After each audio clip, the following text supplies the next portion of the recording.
Captain Jake Morrison stood in the middle of the huge chamber.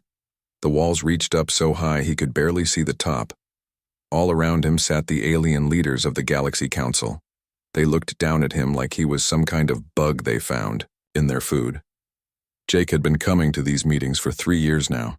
Every time it was the same story. The aliens would tell humans what to do. Humans would say, "Yes, sir," and "Thank you, sir."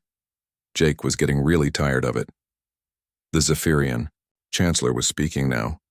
His voice sounded like rocks grinding together. Jake tried to listen, but his mind kept wandering. 15 years ago, humans had invented faster than light travel. They thought they were so smart. They thought they would go out into space and make friends with other species. What a joke that turned out to be. The first aliens they met were the Altarians.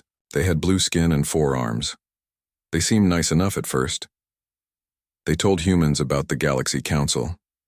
They said it was a group that kept peace in the galaxy. They said humans should join. Jake remembered how excited everyone on Earth was back then. Finally, humans would be part of something bigger. They would learn from older and wiser species. They would explore the stars together. That dream died pretty fast. The Galaxy Council treated humans like children. No, that was wrong. They treated children better than they treated humans. At least children might grow up someday. The aliens seemed to think humans would always be stupid and violent. Jake focused back on what the Chancellor was saying. The words made his blood run cold. The decision has been made. All human colonies in the Outer Rim must be emptied within 30 days. The Vraxian Mining Consortium needs those systems for their operations. Jake felt his heart start beating faster. Chancellor, those colonies have over 2 million people living in them. They've been there for 10 years. Some of those people were born there. The Chancellor's 4 eyes blinked at different times. It always made Jake feel sick to watch. The Vraxians are an older species. Their needs come first. Your people can relocate to less valuable systems. Less valuable? Jake's voice got louder without him meaning to. These are people's homes, their lives. You can't just move them around like game pieces. A new voice spoke up. It belonged to Admiral Kresh of the Hegemony Fleet. The Hegemony was like the Galaxy Council's police force. They made sure everyone followed the rules. Captain Morrison, your tone is inappropriate. The decision has been made. The only question now is whether your people will leave peacefully or need to be relocated by force. Jake looked around the chamber. He saw the same thing he always saw. Aliens who thought they were better than humans. Aliens who had been in space for thousands of years and never let humans forget it. The Altarian ambassador raised one of his 4 hands. Perhaps we are being too harsh. Humans are still learning how to behave in civilized space. We should be patient with them. That was the last straw. Jake had listened to this garbage for 3 years.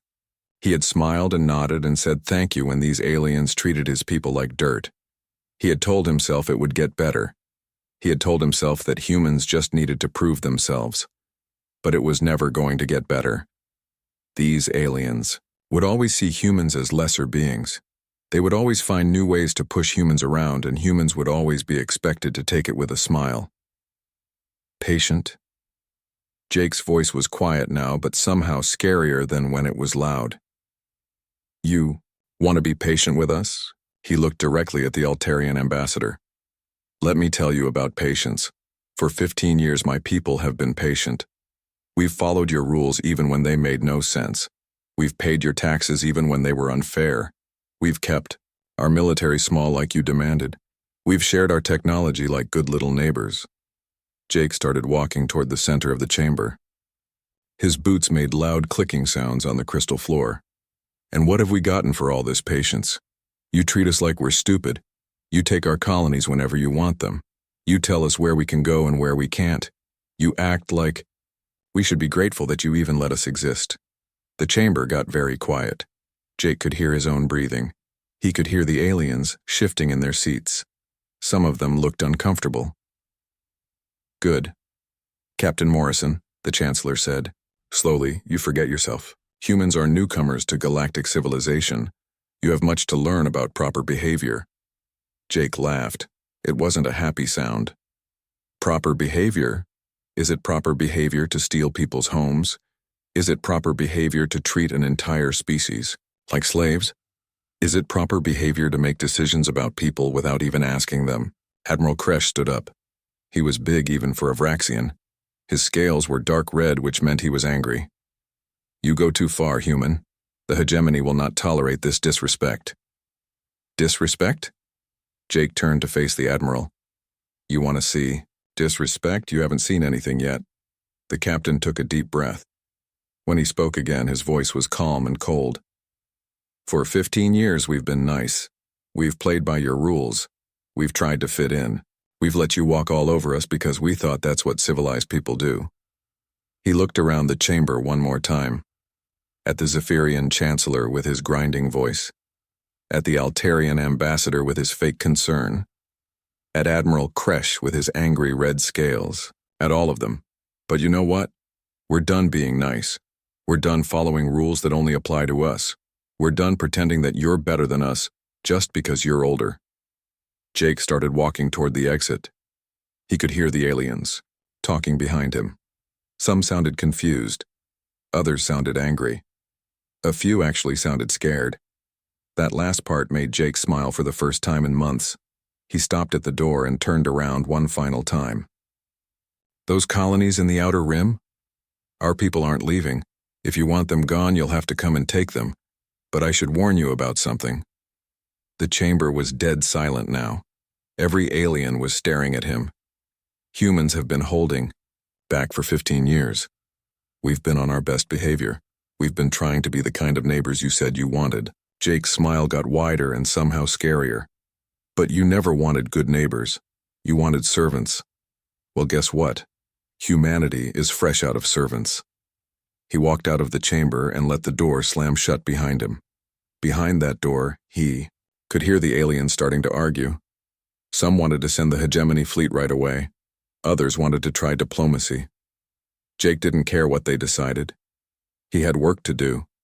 It was time for humanity to stop being nice. The news spread through human space like fire in a dry forest. Within hours of Captain Jake Morrison walking out of the Galaxy Council chamber, every human colony knew what had happened. The aliens wanted to take their homes. The aliens thought humans would just roll over and take it. They were wrong. Admiral Kate Powell sat in her office on Luna Station looking at reports flooding in from across human territory. Her gray hair was pulled back tight and her blue eyes were hard as steel. She had been waiting for this day for 15 years. Ma'am. Her aide Lieutenant Ben Clark walked in carrying a datapad. We're getting responses from all the colony governors. Every single one says the same thing. Kate took the pad and read through the messages. New Austin Colony said no. Prosperity Station said no. Freedom's Edge said absolutely not. Page after page of colonies refusing to abandon their homes. Good, Kate said quietly. Get President Harris on the line. Tell him it's time for Operation Hardball. Ben's eyes went wide. Everyone in the military knew about Operation Hardball, but nobody talked about it. It was the plan they hoped they would never need. The plan for what to do if the Galaxy Council pushed too far. Well, they had definitely pushed too far now. 2 hours later, Kate was standing in front of the Human Defense Coalition. These were the military leaders from every human world. Some were in the room on Luna Station. Others appeared as holograms from distant colonies. All of them looked angry. Ladies and gentlemen, Kate began, the Galaxy Council has given us 30 days to abandon 17 colonies containing over 2 million of our people. The question before us is simple. Do we roll over and show our bellies like good little dogs? Or do we finally show these aliens what humans are really made of? General Mike Torres from Mars Colony spoke first. Admiral, my people are ready to fight. We've been ready for years. The question is whether we can win. Kate smiled. It wasn't a nice smile. General, let me show you something. The lights dimmed, and a holographic display appeared in the center of the room. It showed star charts and ship movements. But these weren't the ships the Galaxy Council knew about. For 15 years we've been building 2 fleets, Kate explained. The one we show the aliens is small and peaceful. Just enough ships to patrol our territory and keep pirates away. But the real fleet has been built in secret. The hologram changed to show massive shipyards hidden in asteroid fields and gas giant moons. Ships were being built there that the Galaxy Council had never seen. Ships designed not for exploration or trade, but for war. How many ships? Asked Colonel Danny Carter from the Earth Defense Force. 800 combat vessels, Kate replied. Plus support ships, fighters, and some very special surprises that Dr. Sam Rodriguez has been working on. The room erupted in excited whispers. 800 ships was more than some entire alien species had in their fleets. Kate held up her hand for quiet. But ships alone won't win this war. We need allies. Lisa Harper has been working on that problem. Lisa stood up from her seat near the back. She had been Earth's chief diplomat for 5 years. She was good at her job, which was why she knew exactly how much the Galaxy Council hated humans. I've been talking to other species the Council has bullied, Lisa said. The Chitauri insect people lost 3 colonies to Vraxian mining operations last year. The Myrtai water people have been forced to pay tribute for decades. The Kethbird people can't even trade with their own colonies without Council permission. She activated her own hologram showing the political map of the galaxy. There are 47 species that have grievances against the Council. Most are too small to fight alone, but together we could be a real threat. What about the big species? Asked General Torres. The Altarians and the Zephyrians? The Altarians will try to stay neutral, Lisa replied. They're cowards who only pick on people weaker than them. The Zephyrians are loyal to the Council, but they're also practical. If we can show them we're serious, they might change sides. Kate stepped forward again. The plan is simple. We make it clear that humans won't be pushed around anymore. When the hegemony fleet comes to force our people out of their homes, we'll be ready for them. When do we start? Asked Colonel Carter. We already have. Kate smiled again. Captain Morrison is taking a small fleet to New Austin Colony. If the aliens want to take it, they'll have to go through him first. 3 days later, Captain Jake Morrison stood on the bridge of his ship, the UES Defiant. Around him floated 11 other human warships. They were positioned between New Austin Colony and the edge of the system where any attacking fleet would have to come from. Sir, his communications officer Sarah Kim called out. We're getting a transmission from the colony. Governor Lisa Walsh wants to speak with you. Jake nodded. Put her on screen. The governor appeared on the main display. She was a middle-aged woman with worried eyes but a firm jaw. Captain Morrison, I want you to know that every person on this colony supports what you're doing. We're not leaving our homes. Ma'am, I understand that. But I have to tell you this. Could get ugly. The hegemony fleet isn't known for being gentle. Governor Walsh's expression hardened. Captain, my family has been farming on this world for 8 years. My daughter was born here. This is our home and we're not abandoning it because some alien bureaucrats want to strip mine our mountains. Understood, ma'am. We won't let them take your world. 2 hours later, the hegemony ships arrived. Jake counted them on his sensors. 15 ships, including 2 heavy cruisers. In the old days, that would have been enough to make any human fleet run away. Today was different. This is Admiral Kresh of the hegemony fleet, came the transmission. Human vessels, you are interfering with lawful Galaxy Council business. Withdraw immediately or face the consequences. Jake looked around his bridge. His crew was young, but they were ready. They had trained for this moment their whole careers. Open a channel, he ordered. Admiral Kresh, this is Captain Morrison. These are our people and our worlds. If you want them, you'll have to take them. There was a long pause. Jake could almost hear the alien admiral thinking. The hegemony was used to species that backed down when threatened. They weren't used to anyone saying no. Very well, human. You have chosen your fate. The first shots were fired 30 seconds. Later, Jake watched as energy beams and missiles flew between the 2 fleets. The hegemony ships were bigger and more heavily armed, but the human ships were faster and smarter. They used tactics the aliens had never seen before. Target their engines, not their weapons, Jake ordered. We want them alive to tell others what happened here. The battle lasted 20 minutes. When it was over, 3 hegemony ships were drifting, dead in space, and the rest were running away as fast as they could. The human fleet hadn't lost a single ship.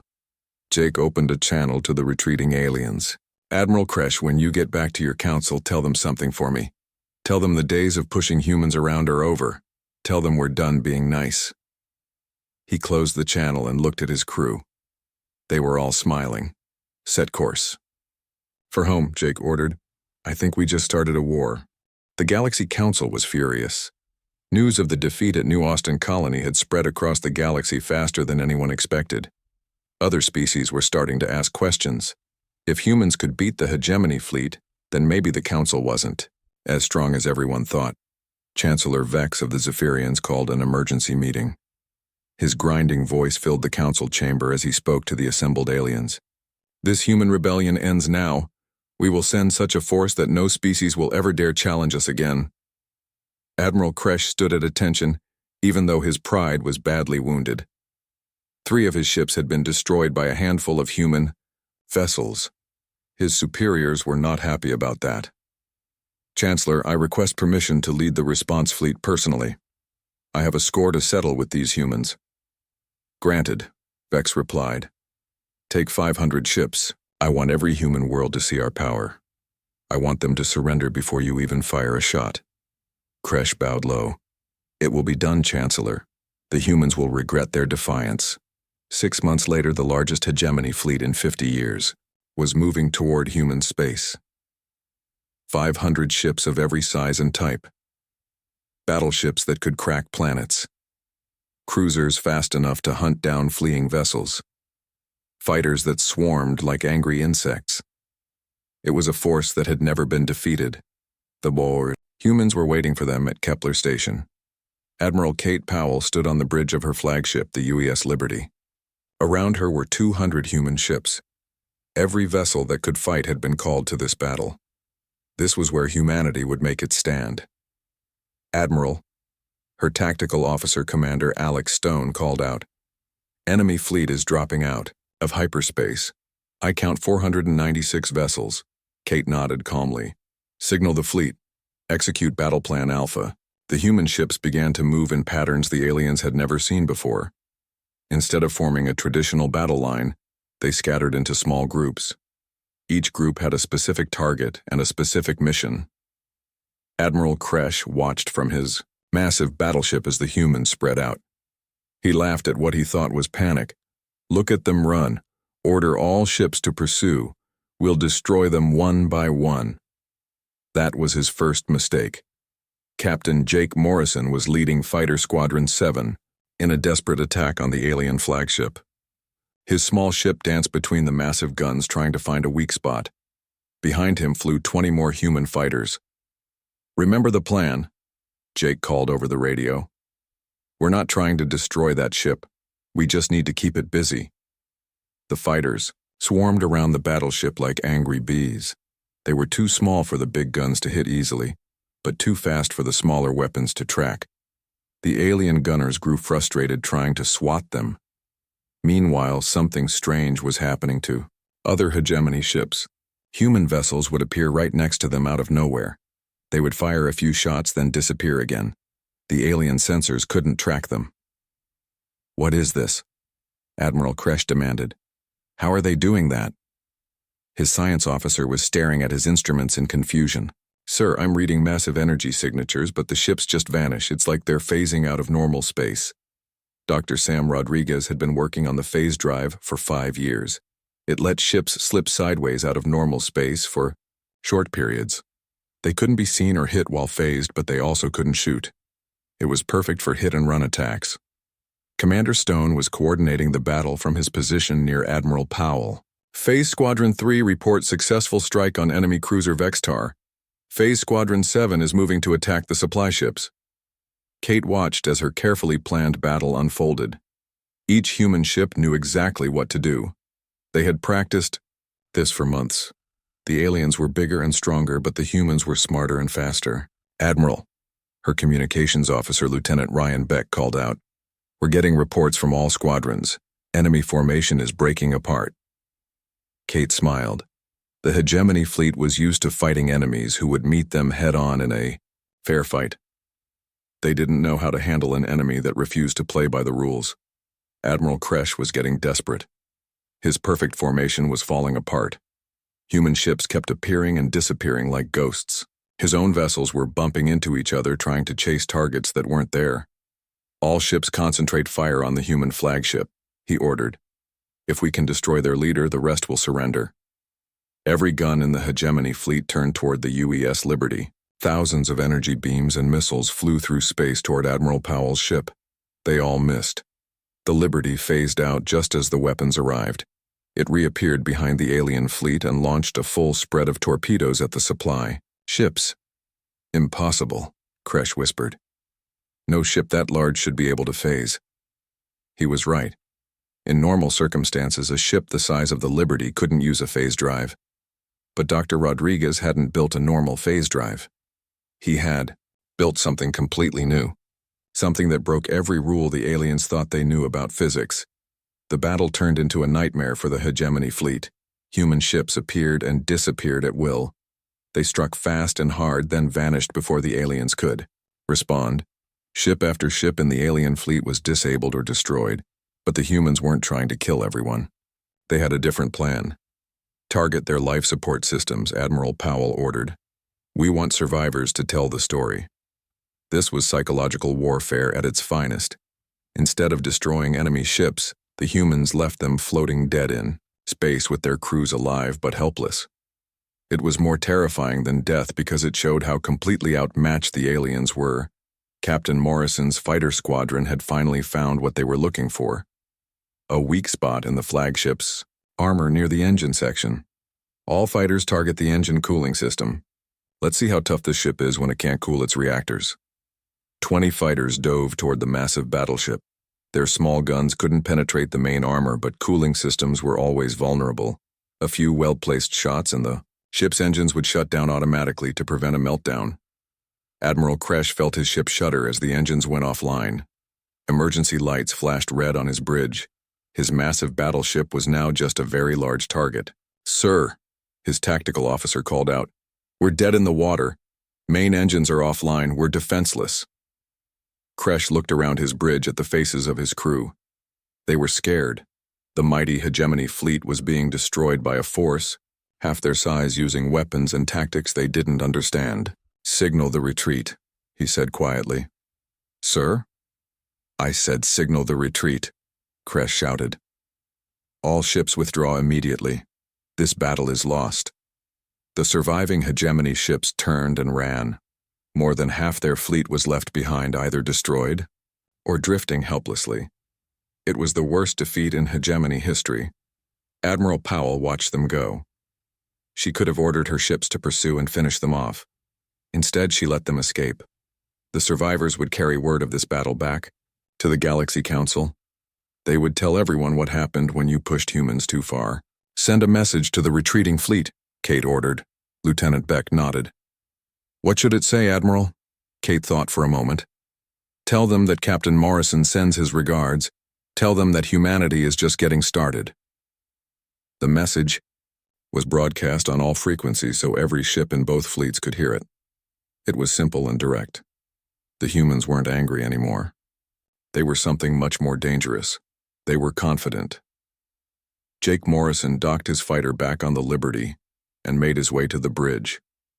Admiral Powell was standing at the main display watching the last of the alien ships disappear into hyperspace. "Think they got the message?" Jake asked. Kate smiled. "Oh, I think the whole galaxy got the message today. The question is what they're going to do about it." Jake looked at the wreckage floating around Kepler Station. Dozens of alien ships drifted, powerless, while human rescue teams moved to collect the survivors. It was a sight that would be remembered for generations. "Admiral," he said quietly, "I don't think we're the underdogs anymore." Kate nodded. "No, Captain. I don't think we are." The galaxy was in chaos. News of the hegemony fleet's defeat at Kepler Station had spread to every corner of known space. Species that had lived in fear of the Galaxy Council for centuries were starting to whisper about rebellion. The humans had done something everyone thought was impossible. They had made the Council bleed. On 17 different world, species that had been bullied for generations began to stand up. The Chitauri insect people stopped paying tribute to their Vraxian overlords. The Mertai refused to allow council ships into their water worlds. Even small species that no one had ever heard of were saying no to council demands. The Free Worlds Alliance was born from this chaos. Lisa Harper had spent months traveling between star systems talking to anyone who would listen. She found that almost everyone had a story about council bullying. Almost everyone wanted revenge. "We're not asking you to fight," Lisa told the Keth bird people during a secret meeting on their homeworld. "We're asking you to stop helping them fight us. Stop selling them fuel. Stop letting their ships use your spaceports. Make them work a little harder to oppress people." Chief Warbler Kexta ruffled his bright blue feathers. "The council will punish us if we refuse their ships." "Let them try," Lisa smiled. "They're going to be very busy with us for a while. By the time they get around to you, they might not be in charge anymore." 1 year after Kepler Station, the humans were no longer just defending their colonies. They were taking the fight to the enemy. Admiral Jake Morrison had been promoted to lead the new Terran Federation Navy. His job was simple: make the Galaxy Council wish they had never heard of humans. Jake stood on the bridge of his new flagship, the UES Retribution, looking at a tactical display of the Vega Prime system. Deep in council space sat the largest hegemony shipyard in the galaxy. Every month, hundreds of new warships rolled out of those factories, ships designed to keep the galaxy under council control. Not anymore. "Signal the fleet," Jake ordered. "All ships prepare for Operation Payback." Around him floated 200 human warships. They had jumped deep into enemy territory using new hyperspace routes that Dr. Rodriguez's people had discovered. The aliens didn't even know these paths existed. Commander Alex Stone checked his sensors one more time.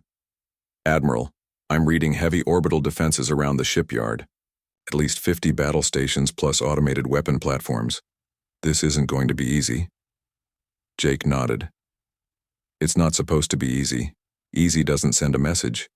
Signal Marine Colonel Danny Carter. Tell him his boys are about to earn their pay." Colonel Carter was aboard the assault ship UES Thunder waiting for his moment. Around him sat 500 Marine commandos in full battle armor. These men and women had trained for months to capture alien ships intact. Today they would show the galaxy what human soldiers could do when they stopped being polite. "Listen up, Marines," Carter called out to his troops. "Today we're going to teach some aliens about the price of pushing humans around. Remember the rules. We want prisoners, not corpses. Dead aliens can't spread the word about how badly they lost." The attack began at dawn Vega prime time. Human ships phased in all around the massive shipyard complex. The aliens barely had time to sound the alarm before the shooting started. But this wasn't like the battle at Kepler Station. The humans weren't trying to destroy everything in sight. They had a much more clever plan. "Phase Squadron Alpha target the shipyard's main power grid," Jake ordered. "Beta Squadron hit the communication arrays. I want them blind and helpless." The orbital battle stations were impressive, but they had one weakness. They were designed to fight enemy fleets in open space, not small fast ships that could appear right next to them. Human fighters swarmed over the stations like angry hornets. Within an hour, the shipyard's defenses were crippled. That's when Colonel Carter's Marines went to work. "Go, go, go!" Carter shouted as his assault boats latched onto alien ships under construction. His Marines cut through armor plating with plasma torches and poured into the vessels. The alien workers inside had never seen anything like human Marines in combat. These soldiers moved fast and hit hard. They used weapons that fired solid bullets instead of energy beams. They threw explosive devices that stuck to walls and exploded when they wanted them to. They fought like demons, but they also followed strict rules. No shooting aliens who surrendered. No destroying equipment unless they had to. Take prisoners and gather intelligence. Show the enemy that humans could be merciful if they wanted to be. "Shipyard control center secured," Carter reported over the radio. "We have 300 alien prisoners and complete files on their shipbuilding programs." Jake smiled as he watched Marines raise human flags over captured installations. "Excellent work, Colonel. Signal the engineering teams to begin Phase 2. Phase 2 was the real genius of Operation Payback. Instead of destroying the shipyard, the humans were going to steal it. Dr. Rodriguez had figured out how to move entire space stations using massive phase drives. It would take weeks, but they could literally make the whole complex disappear. Admiral Kresh arrived with a rescue fleet, just in time to watch his people's greatest shipyard vanish into phased space. One moment it was there, the next moment it was gone along with 200 human ships. Where did it go? Kresh demanded of his science officer. Unknown, sir. Our sensors show nothing. It's like the entire facility just stopped existing. Kresh stared at the empty space where billions of credits worth of shipyard had been moments before. The humans weren't just beating them militarily, they were humiliating them, making them look like fools in front of the entire galaxy. Send a message to the Council, he said quietly. Tell them we have a serious problem. Meanwhile, in another part of the galaxy, something even more important was happening. Lisa Harper sat across a table from representatives of 12 different species. They were meeting on a neutral world to sign the Free World's Charter. Today, we make history, Lisa announced. Today, we say that no species has the right to bully another. Today, we say that the galaxy belongs to all of us, not just the oldest and strongest. The Chitauri delegate clicked his approval. The Murtai ambassador splashed happily in her water tank. Even some species that had been loyal to the Council were starting to change sides, but the most important signature came from an unexpected source. Ambassador Veltar of the Altarians had arrived in secret to sign the charter. His people had been Council members for thousands of years, but even they were getting tired of the constant wars. The Altarian Republic withdraws its support from the Galaxy Council, Veltar announced. We call for immediate peace negotiations with the Terran Federation. Lisa tried not to smile too widely. The Altarians were cowards, but they were also practical. They could see which way the wind was blowing. Back in Council space, Admiral Kresh was dealing with his own problems. The stolen shipyard was bad enough, but now he was getting reports of similar attacks across the galaxy. Human strike forces were hitting targets deep in Council territory, then disappearing before reinforcements could arrive. Even worse, his own people were starting to question orders. When soldiers watched their greatest shipyard simply vanish, they began to wonder if they were really fighting for the winning side. The final humiliation came when Kresh received a personal challenge from Admiral Morrison. The human wanted to settle things with single combat. Winner takes all. Kresh's pride demanded that he accept. He was a Vraxian warrior from a species that had been fighting for thousands of years. How could he lose to some upstart human? The duel took place in neutral space with representatives from dozens of species watching. Kresh arrived in his personal fighter, confident of victory. Morrison showed up in a standard human combat vessel. The fight lasted exactly 3 minutes. Kresh found himself floating in space in an escape pod, watching his fighter drift away in pieces. Morrison's ship hung motionless nearby like a predator that had finished playing with its prey. Attention all observers. Morrison's voice came over the radio. Let the record show that Admiral Kresh of the Hegemony Fleet surrendered after honorable combat. The Vraxian people fought bravely, but their leaders chose the wrong side. Morrison opened a private channel to Kresh's escape pod. Admiral, when you get home, tell your council something for me. Tell them we tried to be their friends. They chose to make us their enemies. Now they get to live with the consequences.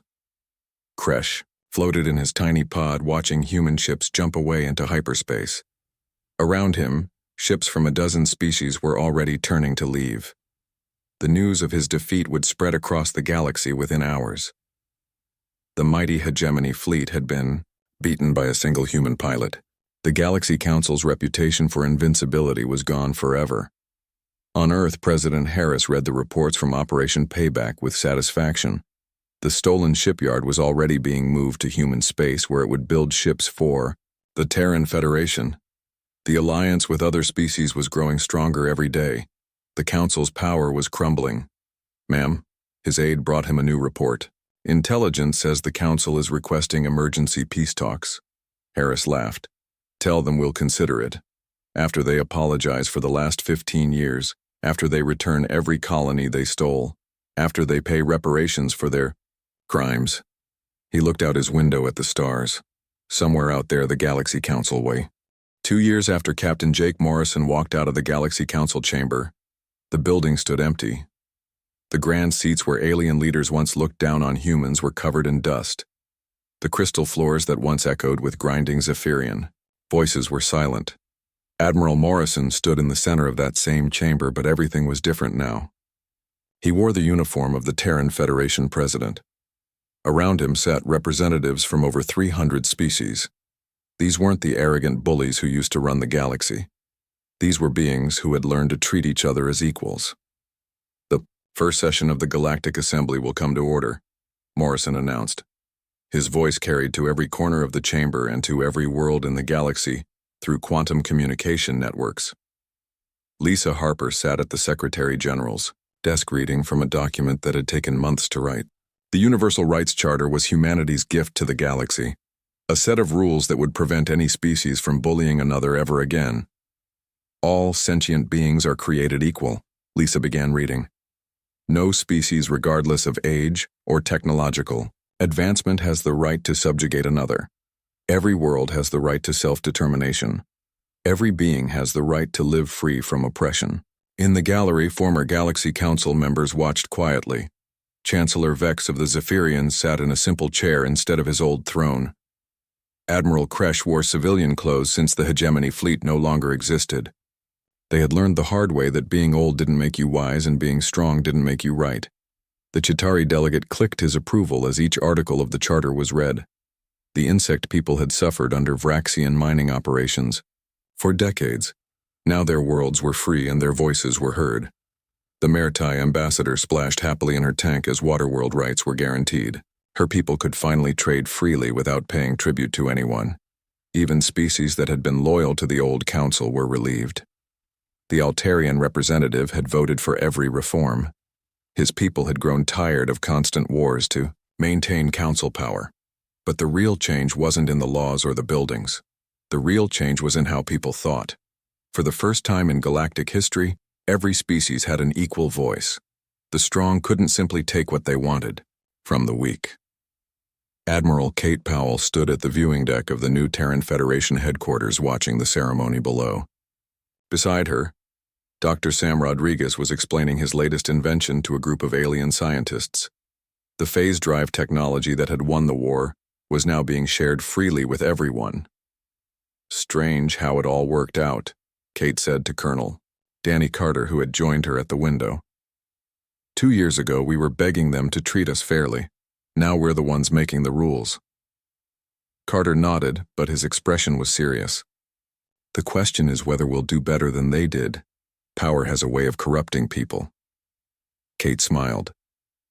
That's why we wrote those rules for ourselves too. The Terran Federation gets one vote just like everyone else.